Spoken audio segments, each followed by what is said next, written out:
नमस्कार, मैं हूं आपके साथ मयंक। तो देखिए, ईरान के परमाणु कार्यक्रम को लेकर ज़बरदस्त हलचल फिर से मचती दिखाई दे रही है और ईरान ने एक बार फिर अपना रुख साफ कर दिया है कि हम अपनी बात पर कायम रहेंगे, जो होगा वो देखा जाएगा। देखिए, जो एटॉमिक एनर्जी एजेंसी है, इंटरनेशनल एटॉमिक एनर्जी एजेंसी जो है, इसने एक रेजोल्यूशन पास किया है। और इस रेजोल्यूशन में क्या कहा गया है? इस रेजोल्यूशन में कहा गया है कि ईरान के परमाणु सेंटर्स पे, न्यूक्लियर रिएक्टर्स पे जो हमले हुए थे, जो अमेरिका ने और इजराइल ने हमले किए थे नातांज, फोर्जो और इस्फहान में, इन सेंटर्स की जानकारी ईरान प्रोवाइड करे। यानी कि वेस्टर्न कंट्रीज़ ये चाहती हैं कि ईरान के इन तीनों परमाणु केंद्रों में जो नुकसान हुआ, कितना नुकसान हुआ, वहाँ अभी हालात कैसे हैं, और 450 किलो जो एनरिच्ड यूरेनियम है वो किस हाल में है, इसकी जानकारी ईरान दे। ऐसा रेजोल्यूशन पास किया गया है और ईरान ने ऐसा करने से, इस बात के लिए राजी होने से सीधा इनकार कर दिया है। देखिए, हम आपको पहले पूरी खबर बताएं। The International Atomic Energy Agency adopted a resolution that called on Iran to provide it with access and information regarding its nuclear programme. IAEA ने एक रेजोल्यूशन पास किया जिसमें ये कहा कि ईरान को अपने पूरे परमाणु कार्यक्रम की जानकारी देनी होगी, जैसे कि यूएन रेजोल्यूशन के अंदर है। उन्होंने कहा, the vote on Thursday came a day after the head of the United Nations global nuclear watchdog Rafael Grossi renewed his call for Tehran to allow inspections at key nuclear sites attacked by Israel and United States in June. जो Rafael Grossi है, chief है IAEA के, इन्होंने ये बयान दिया कि Tehran को, यानी कि ईरान को, तीनों परमाणु सेंटर्स जहां हमले हुए थे वहां पे हमें अपने इंस्पेक्टर्स भेजने की इजाज़त देनी चाहिए ईरान को। जो रेजोल्यूशन पास हुआ आईएईए में, उसमें रेजोल्यूशन में क्या कहा गया है? The resolution passed with 19 votes in favour, 9 उसमें से 19 वोट ऐसे थे जो कि पक्ष में पड़े और 12 जो देश थे वो इसमें इन्होंने हिस्सा नहीं लिया और वो अलग हो गए। और रशिया और चाइना ने इस रेजोल्यूशन का ज़बरदस्त विरोध किया है। नाइजर ने भी विरोध किया है।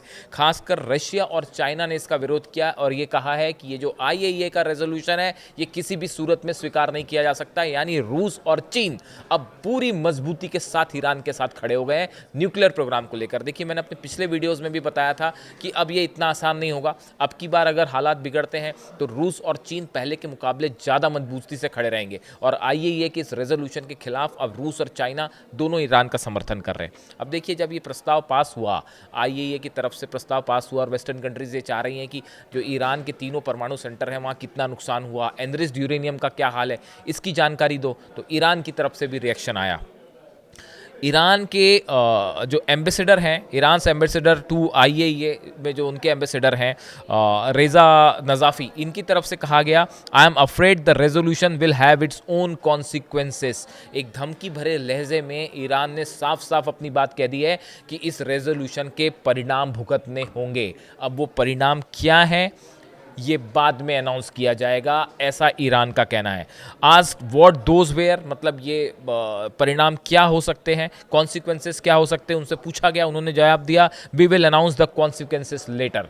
यानी उन्होंने कहा हम बाद में बताएंगे कि हम क्या कर सकते हैं। यानी किसी सूरत में ईरान इस बात के लिए तैयार नहीं है कि तीनों परमाणु सेंटर्स जहाँ पे हमले हुए थे वहाँ पे आईएईए के इंस्पेक्टर आएँ और ये पता लगाएं कि वहाँ पे जो है एनरिच्ड यूरेनियम है तो वो किस हालत में है, वो सुरक्षित है, कितना है, उसकी जानकारी देने के लिए ईरान तैयार नहीं। ईरान ने पहले ये बात कही थी कि जब हमले हो रहे थे उस समय आईएईए को इसका विरोध करना चाहिए था, लेकिन आईएईए ने इसका विरोध नहीं किया। उसके बाद से आईएईए को परमिशन ईरान ने अपनी कंट्री में नहीं दी। अब देखिए, कुल मिला के मामला जो है वो एक बार फिर ईरान के परमाणु कार्यक्रम पर आके सीमित हो गया है। अभी हमने हाल ही में देखा कि सऊदी के क्राउन प्रिंस जब अमेरिका गए, वाइट हाउस गए, तब इस तरह की खबरें सामने आने लगी कि उनके ज़रिए अमेरिका ये कोशिश कर रहा है कि किसी तरह ईरान को मनाया जाए और एक डील हो। इसको लेके डोनाल्ड ट्रंप ने भी बयान दिया और क्राउन प्रिंस मोहम्मद बिन सलमान जो है उन्होंने भी ये बात कही कि जो है हम चाहते हैं कि ईरान और अमेरिका के बीच में एक समझौता हो। यानी पर्दे के पीछे कई सारे खेल चल रहे हैं, लेकिन ईरान अपनी बात पर डटा हुआ है कि किसी भी सूरत में हम उन शर्तों को नहीं मानेंगे जो हमें मंजूर नहीं है, चाहे यूरेनियम एनरिचमेंट का मामला हो, चाहे आईएईए का एक्सेस करने का मामला हो इन तीनों सेंटर्स पे। अब देखिए, जो राफेल ग्रासी हैं इन्हों की तरफ से कहा गया क्या गया, we have performed a number of inspection but we have not been able to go to the attack sites. इन्होंने कहा कि हमने ईरान में इंस्पेक्शंस तो किए हैं लेकिन हम उन तीनों साइट्स पर नहीं जा पाए जहां पर हमले हुए थे, ये उनका कहना है। I hope we will be able कि हम आगे भविष्य में शायद हमें ये परमिशन ईरान दे दे, इस तरह की बात उन्होंने कही है। Indeed we have to because this is the part of Iran's commitment. उनका कहना ऐसा है कि ईरान को हमें इसकी परमिशन देनी चाहिए क्योंकि ये ईरान का कमिटमेंट है, इस तरह की बात उनकी तरफ से कही गई। लेकिन ईरान ने साफ कर दिया है कि हमारे तीनों साइट्स पर हम IAEA को इंस्पेक्शन करने नहीं देंगे। अब ये भी है इस तरह के दावे जो ईरान की तरफ से बात कही गई कि जो वहाँ पे हमले हुए तीनों न्यूक्लियर सेंटर्स पे, फोर्दो में, इस्फहान पे और नतांज पे, वहाँ नीचे जो है वो यूरेनियम, एनरिच्ड यूरेनियम दबा हो सकता है, इस तरह की बातें आई।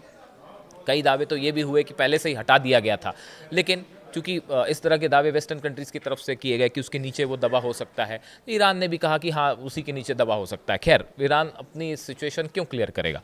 तो इन हालात में अब IAEA ये चाहता है, ये बात पता लगाना चाहता है कि एनरिच्ड यूरेनियम सेफ है, कितना सेफ है, उसको लेकर ये रेजोल्यूशन पास किया गया है। और ईरान इसके सामने जो है वो खड़ा हो गया सख्ती से कि किसी सूरत में इन शर्तों पर समझौता नहीं हो सकता, जिसके बाद एक बार फिर न्यूक्लियर प्रोग्राम को लेकर वेस्टर्न कंट्रीज और ईरान आमने सामने है। और सबसे ज़्यादा कयास जिस बात के लगाए जा रहे हैं, सबसे ज़्यादा सवाल जिस बात के पूछे जा रहे हैं, वो ईरान के जो एम्बेसडर हैं IAEA के रेज़ा नज़ाफ़ी, इनका कहना है I am afraid the resolution will have its own consequences. अब ये ओन कॉन्सिक्वेंसेस क्या है, इसको लेकर अंदाज है कि क्या ईरान कोई बड़ा कदम उठा सकता है। इसको लेकर तमाम कयास लगाए जा रहे हैं। सबकी नज़र एक बार फिर ईरान के कार्यक्रम को लेकर है और ईरान ने साफ कर दिया है किसी कीमत पे न झुकेंगे, न वेस्ट की बात मानेंगे। ऐसे हालात में क्या एक बार फिर मामला जंग की तरफ आगे बढ़ सकता है, ये बड़ा सवाल है। इससे जुड़ा जो भी अपडेट होगा आप तक पहुंचाएंगे। Thank you so much.